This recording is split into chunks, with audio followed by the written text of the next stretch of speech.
Chers amis, bonjour. Alors ce qu'on va essayer de voir Bezrat Hashem aujourd'hui, c'est la forme de la lettre bête. Ce qui est intéressant, parce que ce qu'on avait expliqué, d'après le Gaon Vilna,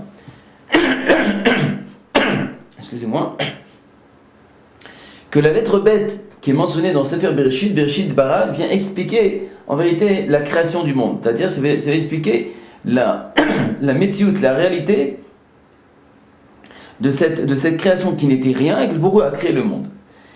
Et on avait dit que c'est deux, c'est des dualités, et que bête c'est aussi bait, etc. Mais ce qui est beau aussi de voir, c'est que même dans la lettre, dans la forme de la lettre, la façon comment c'est formé, ça représente exactement tout ce qu'on a dit jusqu'à maintenant. Regardez, je vais vous montrer. Regardez ici où on voit la lettre bête. Ici il est rapporté, la lettre bête, si on regarde bien, tout en haut, qu'est-ce qu'il y a ici? Il y a un toit. Il y a ici aussi, il y a aussi un mur qui vient représenter la maison, d'accord? Un toit avec un mur. Et il y a aussi le sol. Ici, c'est le sol qui est le terre. Et tout est à l'intérieur. D'accord? Ici, il y a un pétard comme une porte qui vient exprimer la maison. Et ce qui est intéressant, c'est que quand on regarde un petit peu au niveau des lettres de l'alphabet, on voit que le Aleph, bon, on ne le voit pas ici, mais imaginez que le Aleph, il est ici au début. Donc c'est Aleph, Beit. Aleph, Bet. Donc Aleph, il est là. Et on voit que la maison, on voit que tout est dirigé vers l'extérieur. Ça veut dire qu'ici c'est bouché. On voit que ici Akadosh Baruch Hu il est là et que toute l'histoire du monde commence à partir du bête qui est vers l'extérieur. Maintenant, ce qui est intéressant aussi à voir, c'est que au niveau de la lettre bête, il y a une chose incroyable, un midrash incroyable. C'est Sigmar dans Yerushalmi, dans Masechet Chagiga, Perek Bet Alcha Aleph. Il y a aussi un midrash qui parle de ça, midrash Bereshit Rabbah. Je vais vous lire ce qui est marqué dans le Yerushalmi. C'est que la lettre bête aussi, non seulement elle vient exprimer ce qu'on a dit, la création, etc., mais dans la façon comment elle est écrite dans la Torah, elle vient non seulement mais la forme vient aussi déterminer et expliquer qui c'est qui l'a écrit. Regardez dans la lettre. Il est rapporté dans le midrash comme ça. Tani bar Kapara, Beshem Rabbi Levi. Bet Nivra Aolam. Bet Nivra. La lettre Bet, c'est elle qui a créé le monde. C'est à travers la lettre Bet qu'Hachem a créé le monde. Il y a marqué comme ça. Ma Bet Satum Mikol Zdadav Vepatuar Mitzad Echad. Car en lecha reshut idrosh ma lemala, ou ma lemata, ou ma lefanim, ou ma leachor, et la miyom shinivra Aolam. Ça veut dire que sache qu'étant donné que la lettre Bet, je vais vous montrer ici.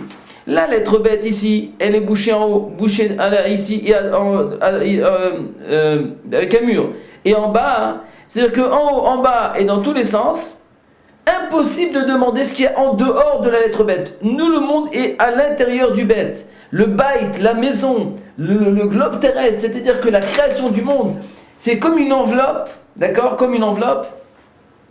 Et donc, tu ne pourras découvrir uniquement ce qui te concerne dans ta maison. C'est interdit pour toi non de demander ce qu'il y a au dehors de là, en haut, en bas, partout dans tous les côtés. Pourquoi?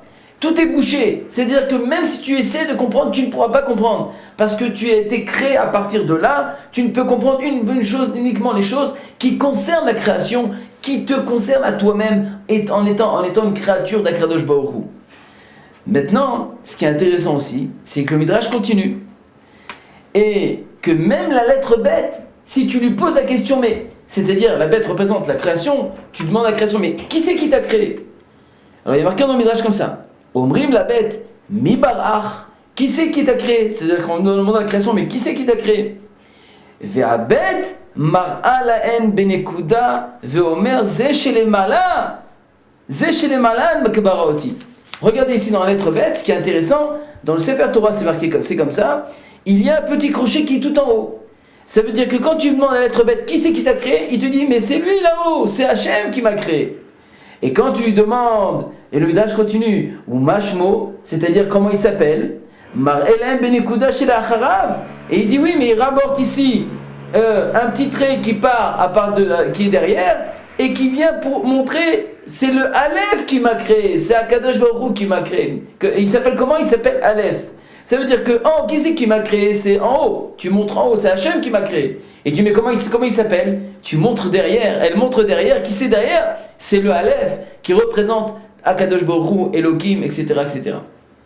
Donc déjà, à travers le Midrash, tu peux savoir exactement qui c'est qui t'a créé, qui c'est qui t'a créé. Le bête vient lui-même témoigner qui c'est qui l'a créé et comment s'appelle l'entité qui l'a créé, qui est Akadosh Baruch Hu, quand elle montre derrière avec le petit crochet qui est dans la lettre bête.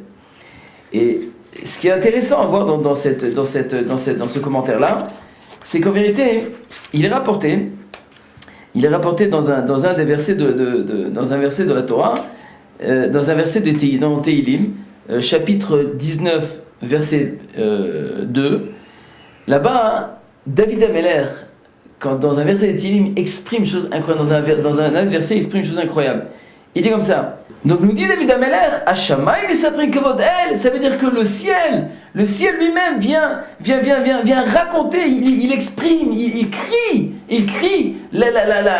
Akadosh Baruch Hu. Quand tu vois cette grandeur, cette fusion qu'il y a dans toutes les particules de la création, c'est une chose incroyable. Toute cette harmonie, le soleil, la lune, les étoiles, la mer, les poissons, les milliards de sortes de poissons, tu vois dans le corps humain comment il est fondé.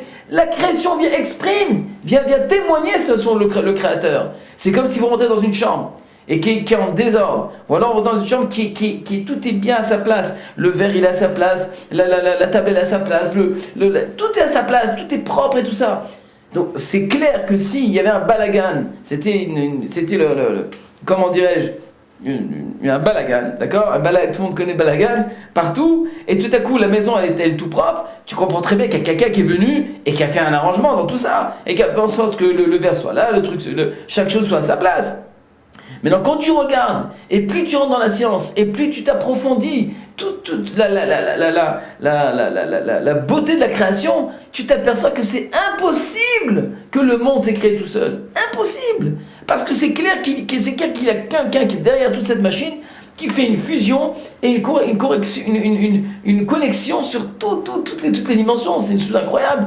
Regardez, même une personne qui est fatiguée, qui est malade ou quoi que ce soit, on a dit ce qui se passe dans le corps de l'être humain. Quelqu'un qui a de la frève, c'est la guerre. Il y a une guerre qui se fait entre tous les globules rouges et blancs, et enfin, toute la façon comment le corps est constitué. Et donc, c'est ça que les Chachamim nous disent. Regardez que c'est la lettre bête qui a créé le monde. C'est-à-dire que la bête vient, le monde même lui-même exprime et témoigne de sa création, qu'il y a un créateur sur terre. Et le monde, c'est pas fait pour rien.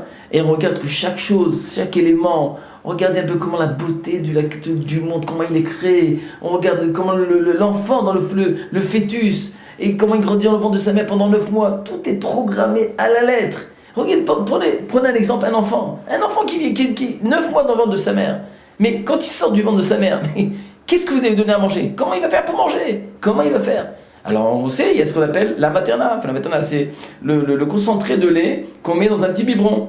Mais comment on fait comment on prépare un petit biberon à un bébé? Vous savez que c'est quand même un peu difficile. Enfin, ceux qui ont l'habitude, eh bien, ils doivent prendre un biberon, ils mettent un petit peu d'eau, même d'eau tiède, parce qu'il ne faut pas que ce soit ni froid ni chaud. Ensuite, il faut mettre un peu de poudre, qui est à peu près tous les 60 centilitres d'eau, mettre une cuillère de poudre, et ensuite faire exactement que la titine soit pas des grands trous, pas de petits, parce que il peut Radachalom, il peut s'éjecter tout sur lui, etc. Et donc on voit que c'est il faut être très pointilleux pour que l'enfant puisse bien manger cette poudre de lait, etc., etc.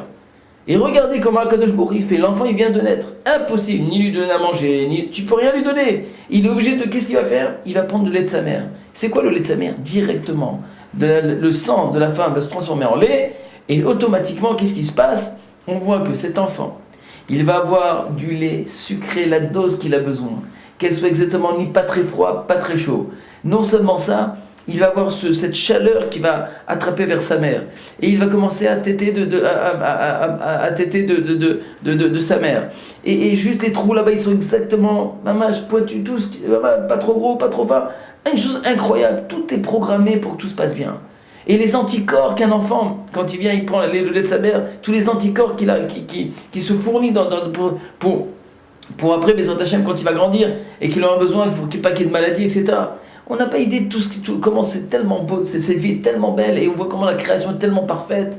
Et le problème c'est quoi? C'est que quand il nous a créé, Rabotai, on va finir avec ça, c'est que quand Baruch Hu nous a créé, qu'est-ce qu'il nous a dit? Il dit voilà, j'ai créé un monde extraordinaire. Le monde, il exprime son créateur, il témoigne qu'il y a un créateur. Mais une chose, Hachem nous dit une chose, je t'en supplie, al tekalkel et olami, c'est-à-dire n'abîme pas le monde que j'ai créé. Un monde tellement beau, mais ne l'abîme pas. N'abuse pas du monde dans les mauvaises directions. Au contraire, sers-toi du monde dans la bonne direction. Bezrat Hashem, on verra la prochaine fois de qu'est-ce qu'il en sort maintenant de tous les traits de caractère sur les 3 dimensions. Qu'est-ce qu'il en sort pour savoir exactement, pour définir qui est la personne qui est appelée avec la lettre bête. On verra ça la prochaine fois, Bezrat Hashem. À très bientôt.